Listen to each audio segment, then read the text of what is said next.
Salutations, kindred souls. Welcome back to another episode of Lux Martin Enlightenment. On this channel, we talk about all things enlightenment, not the kind that transcends life, but the kind you find right in the middle of it.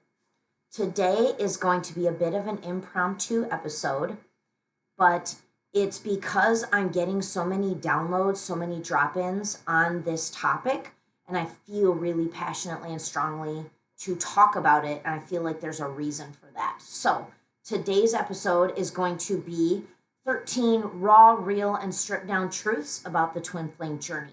And one of those reasons is going to talk about why I want to talk about this more on this channel. So let's get down to it, lay it down to you straight and real. There are a lot of sources out there online about all things twin flame, and I really feel called to be a source of truth and authenticity in this thing, this topic, this area. I guess I would call myself a bit of an expert on it. And so I feel it's time to step up and make my claim in the sea of all things information twin flame. So here you go. Here's 13 truths that I, in fact, know based on my experience and that I strongly feel like are important to share with others so that you get some light, revelation, peace, whatever you need if you happen to also be on this train, okay? Number one, twin flame truth. It is not going to be, nor is it supposed to be easy. One of the things my twin says quite often is, we don't have to make this hard, or, this journey, this relationship should be a lot easier than this. And I just shut my little mouth and say, in my head, it's not supposed to be easy. It's not. It is not a fairy tale love story. And I thought at the beginning, not only since I was a little girl that was something I should have, but when I started realizing that this is what it was for me, it became very clear that this was not going to be some princess fairy tale love story. It's not all going to be rainbows and roses. It's freaking hard. It's very challenging and demanding on the soul and on the human carcass. And there is a reason for that. It is not all light and love. What I can tell you is that it's not, I don't say this for it to be some sort of ego trip, for it to be some sort of, yeah, this is why it's for me, or no, this is why it's not for me. All I can tell you is that this is what it is. It is not supposed to be the smoothest sailing journey, relationship, connection you've ever had, because there's so much deeper reason for it that it kind of goes down, bottom line, to the cliche phase of some things in life that you're meant to have aren't meant to be easy. Some of the things that are most worthy of pursuing in life are supposed to be challenging, because through the challenge of it, you gain more for yourself from the challenge and the experience and the journey than you do the end goal or result. So straight up, just going to lay it on you. It's not fun. It's not games. It's not easy. Number two, it has a very important purpose. And there are a lot of sources out there that will direct you in various reasons for the purpose. So I've sifted and sorted a lot. I've thought about what resonates with me and what feels good to me, about what makes sense of why I'm doing this. What I can tell you, at least from my perspective, my soul's experience, is that the purpose of a twin flame journey is for these two souls who are essentially identical but experiencing each other from two different perspectives, two different bodies. The purpose of it is to grow and revolutionize and evolve as a soul, in which case your evolution creates ripples, waves through the world, the universe in your evolution. And those ripples you make are meant to make immense change, not only in your immediate local world, but globally, collective-wise, universe-wise, as far as you're willing to believe or expand into. So to me, the purpose is to grow and evolve as me, regardless of whatever he is doing, because the evolution of Lux through this human carcass life, as well as a soul entity in this human carcass, is meant to cause waves of change that will affect firstly me, but then everything else around me I touch. And I'm hoping that those ripples, much like, once you drop the stone in the pond, the ripples will go as far as they can go. And that is the goal of these souls that came here on earth to do a twin flame journey, is the ripples the waves of change you cause in your doing this thing are meant to shift the world. Sounds kind of big, sounds kind of woo-woo, too good to be true.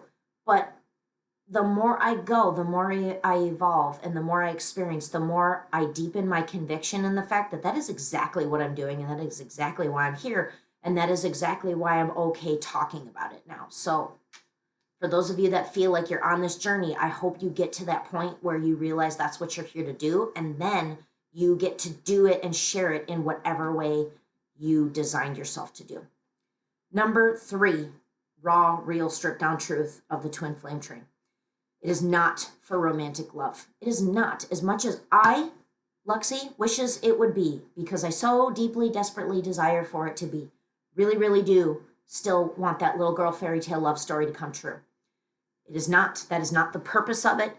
Not all twin flames get to end in romance, union, a physical marriage, a physical, long-lasting life with their twin. They don't all get it. They don't even all design it to be that way. And the very interesting thing I find as I take in other sources is that there are sets of twins that came down here not to get that outcome. And that specifically has evolved over generations of collectives, where these generations had a very specific purpose that very often didn't end up in union, which breaks my little heart. But it has evolved. The journey and the point of the generations of twins coming down over time has evolved. And now in the 2020s, the purpose has shifted towards union. There are many more of us down here seeking specifically union, but it's not for romantic love. It is not for the end result being a marriage with your twin. A lot of us, I'm hoping will achieve that end result if that's what you really want and that's what you came here designed to do. I hope that is the case for me, but we came here for unconditional love. And that is a very, in my experience, at least in my little corner of the world, unconditional love is a very woo-woo, theoretical, far-off concept that doesn't have a lot of grounding in reality, especially not in this 3D world as we see it today. So, as controversial as that may seem, I do believe that the purpose of you existing and doing this thing called evolving through your twin flame journey is to understand and embody and transmit the frequency of unconditional love, because not enough people know what that really is, that it's even a real thing, and that it can and should be done on a more widely known basis. So, go with me on this far out concept here, please, that you came here not to have the ring and the marriage and the romantic connection. You came here to embody what unconditional love is and to show people, especially the people around you, because in my experience, I came from an upbringing where unconditional love, it doesn't exist. It's not real. It's hot garbage to so many people in my vicinity. I believe, in my little soapbox moment here, that I came to show people that unconditional love is real. It does exist, it can be done, and it is sustainable. And I hope that you get to that place too, if you're a twin. Number 4, I'm on 4 now. The twin flame journey concept has a lot of charged opinions and taboo. And that is one of the things, as a twin, you will have to work through. And that is one of the reasons why I kept my mouth shut about it for so long, because not only was I really confused about all the sources I was taking in and the different perspectives of, oh, they're real, they're not real, everyone gets one, there's a number, not really, there's there's a reason. There's all of these varying opinions. Obviously, there's 8 billion people in the world, and so all of the ones of us that want to talk about it are going to come from a perspective, and we're going to have our own opinion about it. And not all of them are well and good. And I'm not saying that to say somebody is or isn't a twin, or that their journey is invalid. I'm saying it to say we're all coming from different time markers on the journey. And so your perspective shifts drastically. I will tell you that. From 5 years ago to now, my perspective of what this is and what I'm here to do and why, and in the relationship I have with my twin has evolved, and my perspective has phenomenally changed. So I will say that maybe a source I listened to 4 years ago was in a different spot in life than I was, and so we didn't resonate. Maybe we would have a year before that, or maybe we would now, but we're all coming from these different places. And there are also people out there in the world that probably want to talk about it that haven't figured out yet that it's not for them. So, all of this to say that there's a lot of taboo, there's a lot of people telling you what it is and what it isn't. What I wish to speak of this raw, stripped down truth is that you will have to filter out the garbage and the reality. You will have to start to trust your intuition of what feels right to you and what feels like it doesn't belong to you on this journey. And you ultimately have to decide if you are one or not. You will know. You will know. It might take some time. I know people, or I have sources that I listen to that have openly said, I used to look into that, or I used to think it was this, and now I've come to the conclusion that I am not, or this isn't for me, or this doesn't resonate with me. Great, fantastic. I love that those people chose to believe their discernment over a storyline, over a story they wished they fit into. And what I will tell you is that you'll go through that. You'll ask yourself 1,000 times, is this real or not? Is this me or not? Am I making this all up? Am I crazy? At the end of the day, you will know and decide if it's real for you or not. You will know. And I applaud all of you who come to that decision that you are or are not, because it was a really hard thing for me to do. It was a really hard thing to believe that I'm not crazy and this isn't all a bunch of woo-woo made up garbage. This is real for me. It's real as it gets for me. And nobody will ever convince me otherwise at this point. And I hope that if you're on that fence, something will tip you one direction and the other of, this is me, this is my journey, this is reality for me, or no, I'm going somewhere else. Perfectly great. But you have to filter out the sources. You have to filter what's real and not real, and you have to know if it's for you or not. You will make that judgment call, and then you will deepen your conviction in it. Moving on from the soapbox here. Number 5, raw, real truth. Not everyone is a twin. I've also listened to sources where everyone possibly could have one, or there are a finite number. I don't necessarily know that I've dug into enough research to know that there's a finite number. I do have an opinion about it, but that's not what this video is about, so I don't really feel like expressing those details about why I think there isn't one for everyone or what my reasoning is behind that. But in my experience, regardless of whether there's a finite number or not, I do not believe that everyone has a twin. Do not believe it, because if that were the case, at least one other person in my world would be resonating with me and going through the same things in life I'm going through. That is hardcore not the case. I know no one in my life that has gone through the same types of connection, relationship, personal evolution stories that I have. And I'm not just saying that to brag about it. I'm saying I have always craved, and I've like I said, I've kept quiet about it for so long because I thought it was crazy that no one else around me had anything common to relate to. And so I thought, wow, am I just the weird one? Am I just making this all up? Am I way out too far in left field for anybody to believe me, to resonate with my experience or to be able to relate to me? And so it just resolves my conviction of, I don't believe the twin flame journey is for everyone. I believe there are very specific ones of us who chose to come down here to do this tough job. It's a specific thing that God has asked us to do. It's tough, it's purposeful, and I don't believe it's for everyone. And that's okay, because I believe there are other things in life that people are destined and designed to do that I was not.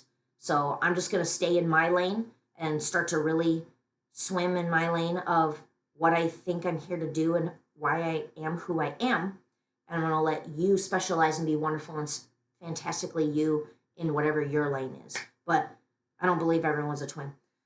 Number 6, I believe the hardest part, the most painful part of the journey is the mirroring of each other to the power of 10. Someone I listened to the other day very eloquently put it that everyone in your life is a reflection of you. We are all reflecting back to each other our experiences and our essence of us, whether that is good, bad, or ugly. We are all triggering and or mirroring each other reflections of pieces of us, whether that's things you enjoy or appreciate about someone or things that you find audacious about someone. They are all pieces of you that you need to be woken up to and reflect upon within yourself. We all do that for each other. And so that's why that particular source doesn't really believe in the concept of twin flames. She's right. That is a reality of the universe. We are all reflecting that to each other.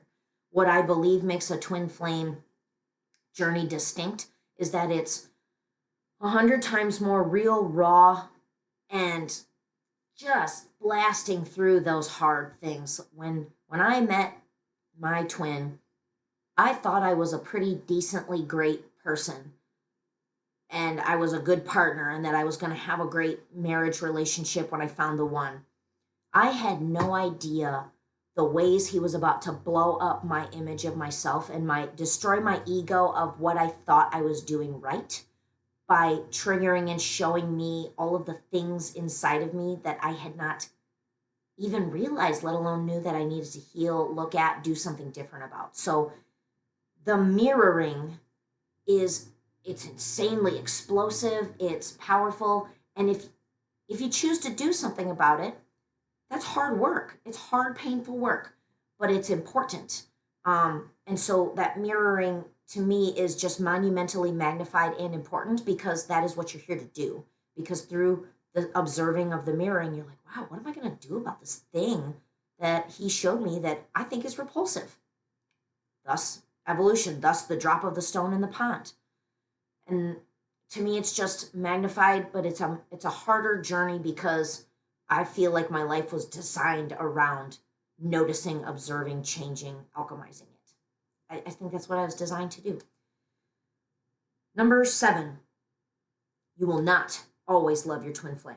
And I mean that in a sense of the emotional love, like the emotion. You will not always feel love for your twin. There will always be this baseline. Once you connect, once you know they're there and you realize the connection is there, the love will never leave, not for a half a second of any waking moment of the rest of your life. The foundational love of like, I just know and love this person. There is no explaining it. It's just there. It will not leave, will not. However, you will feel emotions on top of that love that will cloud that sometimes. You will feel apathy. You will feel hate. You will feel depression. You will feel loneliness. You will feel betrayal. You will feel anxiety. You will feel doubt. You will feel resistance. You will feel, there's positive ones too. I'm not trying to say that you'll feel every negative emotion under the sun about your person, but you'll go through the whole gamut of them. And so just keep in perspective, please, that the foundational connection basis of love will always be there. It will. And over time, you will be always conscious of it. However, there will be phases of the journey where you will feel anything but love for your twin, and that is okay. You were supposed to feel it. You were supposed to do it. You were supposed to move through that. Okay, so all of the phases of hatred and bitterness and anxiety and doubt and combativeness and all of the things that I felt about my person, my twin, along the way, I was meant to feel it because I was meant to move through it. And in that moving through it, I grew. Regardless of whatever happened on his end, I got something out of it. Doesn't matter how hard it was, doesn't matter what the emotion was, I got something out of it, and thus a new chapter or new version 0.0 of Lux was born or evolved. So accept those emotions, they're okay, because those will pass and move on, and the unconditional love will still be there. Number 8, just when you thought you've gone deep enough, you can go deeper. I am actually wondering, I haven't come across a twin yet that likes to dig and go down the rabbit holes as much as I do, because at first it sort of became this like subconscious obsession where I was just like always curious, and I was just raised to be a person that if you're going to do something, you're going to do it all the freaking way. So it was just in my nature to dig because I needed the answer. But over time, I've realized that I am a person that not only is passionate about diving down the rabbit holes, but I find it fun. I find it interesting. I don't really know anybody else in my world that likes to rabbit hole as deeply as I do, but I will tell you that regardless of whether you're a person that is your strength is rabbit holing or not so much, like for example, my twin is not much of a rabbit hole diver, not a fan. Just when you think you've resolved something or you're at peace with something, you can go deeper, you can dive deeper, you can examine yourself or this thing about you deeper. And I will tell you that that can be really frustrating sometimes and exhausting because it's this dance between accepting the fact that it is always going to be a healing journey without pushing for it to always be a healing journey, because we all get tired of that crap sometimes. Sometimes you just want to feel for a minute like, I've done enough healing, okay? I'm fine, I'm good the way I am. I need to just chill here for a while because I'm happy. That happens, that's real. But there's a dance you do between being at peace with those plateaus and knowing that you need phases of rest and then diving deep and understanding that this is just a lifelong journey. You are meant, a twin, in my opinion, is meant to be a healer, and healers study darkness. Healers study human light and darkness, human shadow and light. And so to me, as long as I give myself those rest periods of just chill here a minute, just have a good day, just be yourself for a little bit and enjoy. And then when you're ready and you're excited, you can dive back into the rabbit holes. There will always be more to explore. There will always be more to dive into of not only the human carcass potential and the connection of the trinity of mind, body, soul, but there will always be more to discover about how it's affecting your corner of the world as well as the whole rest of the universe. So to me, that's fascinating. And as long as you can ride that wave of passion and fascination instead of burnout and feeling victimized about this is the role you've been put into, it's all good. It gets better. It's a fine, smooth ride, yeah, in that sense. Number 9, which actually piggybacks a little bit onto number 8, is you will get freaking fed up with this journey several times over and want to quit. There will be many times when you will throw your hands up and go, I can't stand this. Why in the world would my soul come down here and destine myself to go through this garbage? This is nonsense. I quit. Don't want to do it. Don't want that person. Don't want this life. Don't want this calling that God asked me to do for my life. Forget it all. Don't want it. Don't want to do it. You will do it many times over. You'll even go to those dark places where you're like, I feel so trapped in this role. I feel so trapped in this life, in this loop, in this merry-go-round of pain and nonsense that I can't seem to figure out, that I don't want to do this anymore. I don't want to do human existence anymore. I hope you don't ever get that way, but it's bound to happen. It can. It did. Okay? It happens.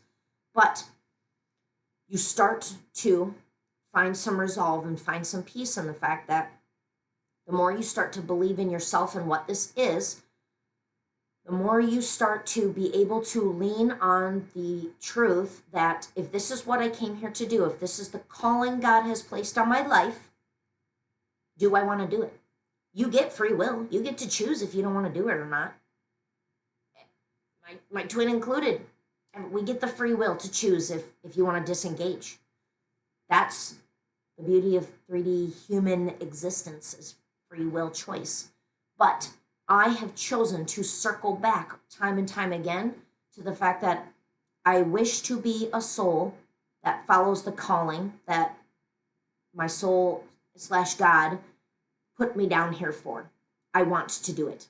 I do. I just do. I don't have to, but I do. And so if I circle back to that choice of I choose to be a person who fulfills the calling of this life, that means that I have to re-engage. That means that I have to get my head back in the game of what this journey is, what I'm supposed to be doing, what I'm supposed to be not concentrating on, filtering, sifting, doing the thing moment by moment. So I hope that through this truth of you'll get fed up, you'll want to quit, you'll either utilize your free will to disengage, quit, take a break, whatever.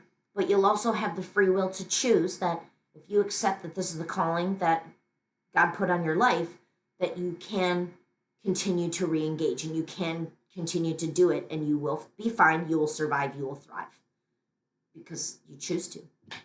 Number 10, no one, you will never encounter, once you've encountered your twin, no one in the rest of the world will feel like them.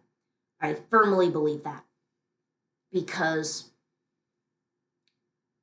I have asked myself time and time again if I could move on, if I could be happy with someone else. And I've even had help and encouragement from sources, counseling, all the things of, you've had exes before and you've gotten over them, yeah? And you don't feel the way you do, like now, you don't feel that way that you did years and years ago about it. And that is true. And so I use that to tell myself, oh yeah, okay, I can move on from this. I can be happy elsewhere. I can, with others, I can be happy, and I can be happy with myself too.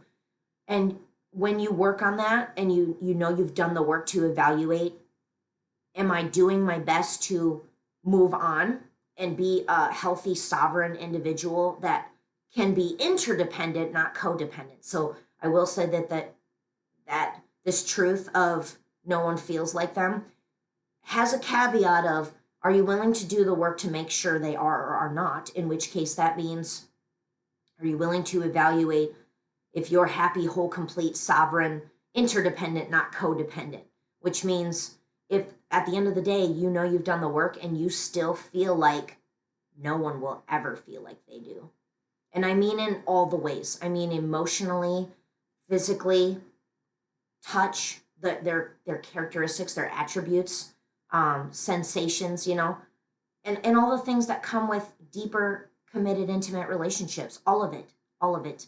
Okay, we're not going to dig any deeper than that, but you will know, because even years later, you will know no one's ever going to feel like that. No one's ever going to smell like that. No one's ever going to know. I'm never going to know someone like that. And I guess I will say that in my own experience, knowing that you do the comparison. Yeah, you compare your person to exes or other relationships that you might go to pursue when you're not with this person. You will know the difference. You will know the difference. That's all I'm going to say. Is there are people in my life, in my past, that I thought I would never get over. Thought I would never, because I'm a big-hearted lover. And so when there are people in my life that I loved deeply that I thought I would never be able to move on from, and move on to another person from, I did, completely and utterly. And that just isn't going to happen with my twin. It's not. I can feel the difference, and as much as I've tried to convince myself that it is doable again, it's not. You're just going to know. It's not. No one will ever feel like them in all the ways, in all sensations, everything from touch down to the soul knowing. It's just true. No one will ever feel like that. And you're allowed, here's the caveat to that, you're allowed to go have another connection. There are twins that know that they have a twin, decide that they're not going to be physically together in a 3D reality space together in a day-to-day lives because someone else is married or committed to another partner, soulmate. You have this separate relationship going on. Doesn't change the fact that you know they're your twin and you know you're always going to kind of live life parallel side by side, but they chose to do it this way with someone else. It happens a lot. So I know those things exist, but I know that those people probably know that you'll never know this person just like you know this person, because this person is a reflection, it's a copy of you. And so the knowing will be different regardless of the fact that a person might choose to be in a committed relationship with someone else for the rest of their lives or a long time. You just know. Number 11. To me, one of the most important ways to have success in a twin flame journey is the dance of balance of leadership, in understanding, embodying, and staying in your role of where you're meant to lead, masculine and feminine. And that is something that me and my twin personally have struggled to dance in. We have. And It's a process, but the reason I really wanted to make this video is because that was one of the things that dropped into me today, is that the dance of the balance of leadership is the feminine goes first. The feminine goes first. She leads spiritually. The masculine leads in the 3D, 5D, 3D, 5D, 3D. And it sounds cliche. You're going to hear it a lot. You're going to hear it a lot from a lot of people of the feminine goes first. You're going to wrestle with, well, why do I have to go first? And why do I have to do all the work? And why is it all about what I have to do? And I've asked myself that, and I've been pissed about it the majority of the time. But I will tell you that I've gotten to a place where it feels really good to know that it is my job to lead the way emotionally and spiritually. It is my role to embody, decide, emulate, and show my twin what divinity is, what emotional and spiritual wholeness, healing, wellness is. I am starting to finally settle into that place where that feels freaking awesome. I feel good doing that. I accept that that's my role. I am pleased to do it. I'm pleased and happy to do it, regardless of the fact that I have to do it first. Okay? I just am, because I feel so good knowing that that is my strong suit and believing that that is what I'm good at. Therefore, now that I'm finally resting in this place of I am meant to lead spiritually, I'm meant to lead emotionally, I'm meant to lead femininely, I am oh so willing to surrender to the fact that my leadership does not belong in the forefront of day-to-day management of life, of our direction. If our lives were to come together in a regular, real 3D way, in all the ways that I hope it does someday, I am happy to surrender to the fact that if he can appreciate and respect my role as a spiritual leader of the feminine leads that way, I'm happy to appreciate and respect that he leads this way. I want him to feel like I respect and follow his leadership of, this is the way we do our life, this is the way we do our finances, this is the way the household runs, this is where we're going to live, this is the kind of money we need to make, and here's why.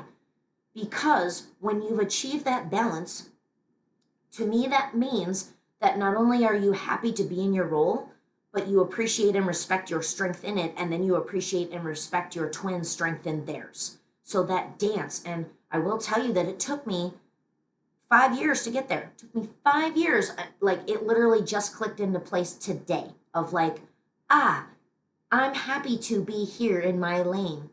And I would really love it if he appreciated me in this lane so I can appreciate, respect, and follow him in this lane. Yeah? And it's a dance, and you have to do it first, feminine. You do. You have to come to that place where you're happy to lead where you're supposed to and not lead where you're not supposed to. And I came from a leadership kind of family. I grew up being the go-getter, the get-it-done. I grew up in my masculine kind of. I grew up very not feminine at all. And so I grew up in a I've got to take charge or no one will do it like I do mindset. That was a huge killer in the connection for us. It was crippling in my need to control and lead where I didn't belong leading. So I hope that in this raw, real fact of understanding what the feminine does and what the masculine does, and then coming to appreciate and respect it and value it because it was designed that way, I hope you get some speed of progress along your way.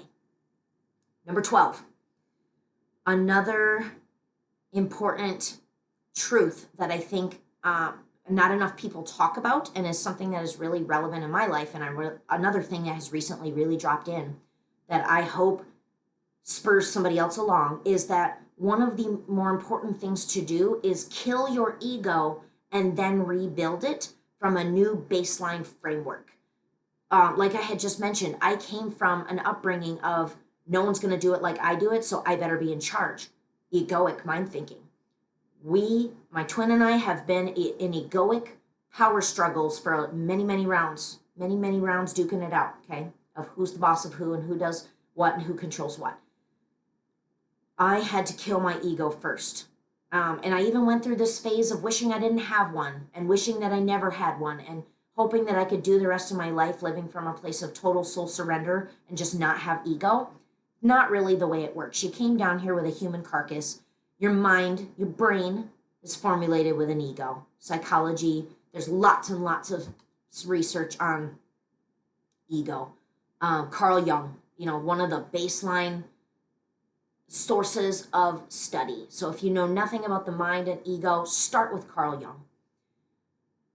We all have to have an ego. That's how you have a sense of self on this human existence. However, I really feel like what has helped me, helped us, help the journey, is to firstly kill your ego, surrender it, shatter everything that it thought you had to have and not have to be okay on this earth. Kill it, kill it, kill it, kill it, kill the ego, okay? I'm sorry, YouTube, if you're gonna be mad at me for that, but I'm hardcore serious about it. Die to self, as the Lord said, as the Bible says, you must die unto yourself. Take up your cross, okay? There is beauty and truth in that, in which case, when you silence your ego and then rebuild your ego and your place in the world of worth from a new baseline of this is who I am from the soul outward, the ego changes, it operates differently, and you are able to temper it in a much healthier way. And I will say that's quite a process.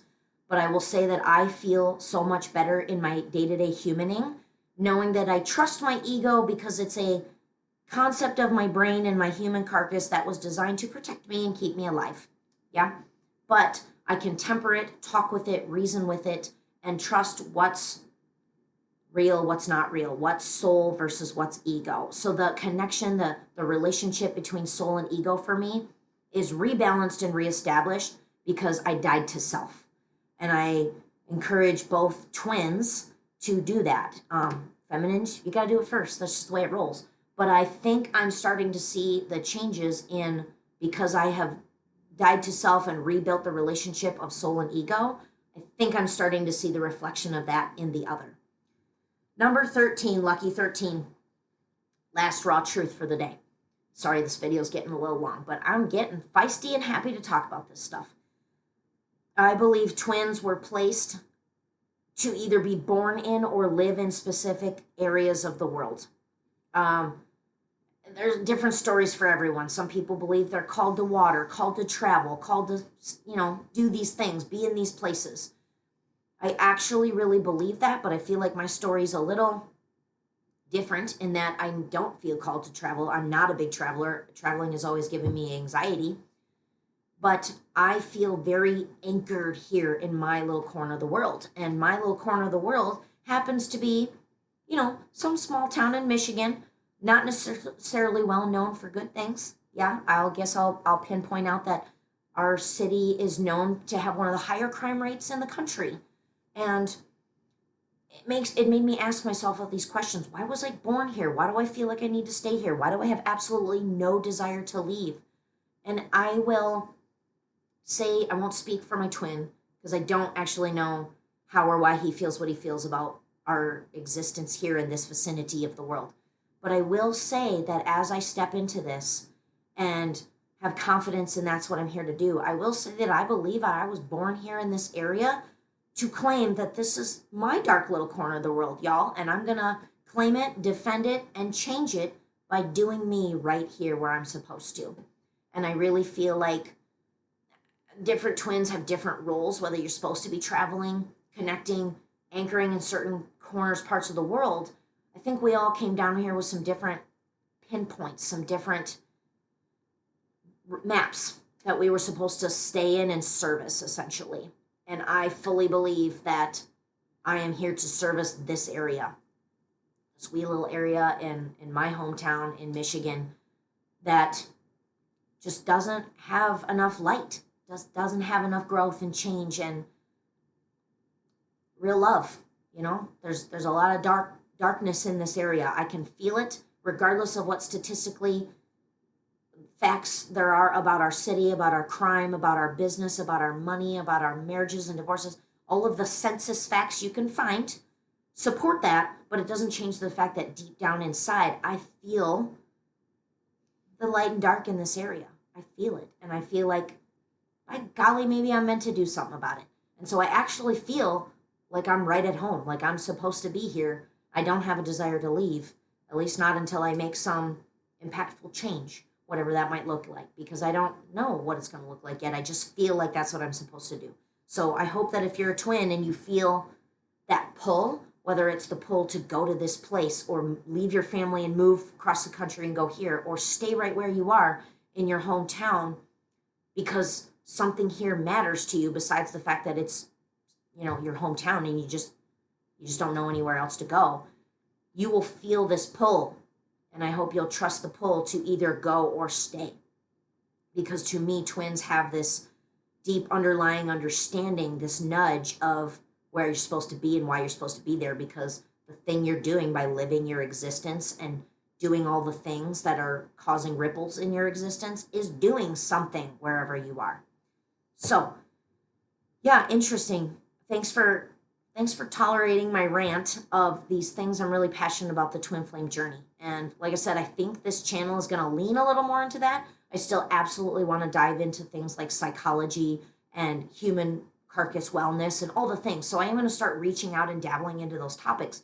But right now, I feel so passionate about sharing about this concept because not only is it not prevalent around me in my literal nearby area of where I live, where I exist, in my family lineages, in my friendships, but I feel like I want to be a true proponent of the raw realness that it is, and just let myself take comfort in the fact that I don't believe I'm crazy. I believe this is real, and I hope somebody needed to hear that too, that you're not crazy, you're not making this up, this is real, this is purposeful, and you will flourish in it at some point. So, thank you for entertaining this lovely, beautiful episode of Lux Martin Enlightenment. Don't forget to keep seeking, keep softening, keep showing up. The light you're looking for is the light you already are. Mwah.